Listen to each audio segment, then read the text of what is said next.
Hi, this is Heidi from Garden Crossings out in my garden this evening, and I wanted to feature for you one of the interesting plants I have here in my shade garden mixed among the hostas.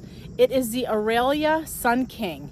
So let me show you and tell you a little bit about this plant. So nestled here in the middle of my hosta garden, I have the Aralia Sun King, and it's this bright chartreuse green looking plant that you're seeing.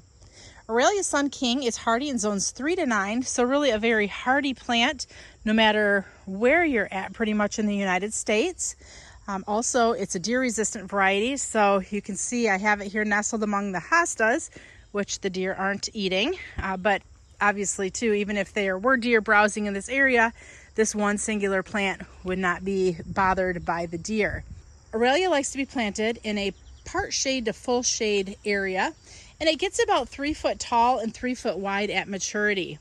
So if you're looking for something just to kind of break up your hosta garden perhaps, or if you're just looking for something to add just a really beautiful bright splash of color into your shade or part shade garden, you may want to consider giving the Aralia Sun King a try.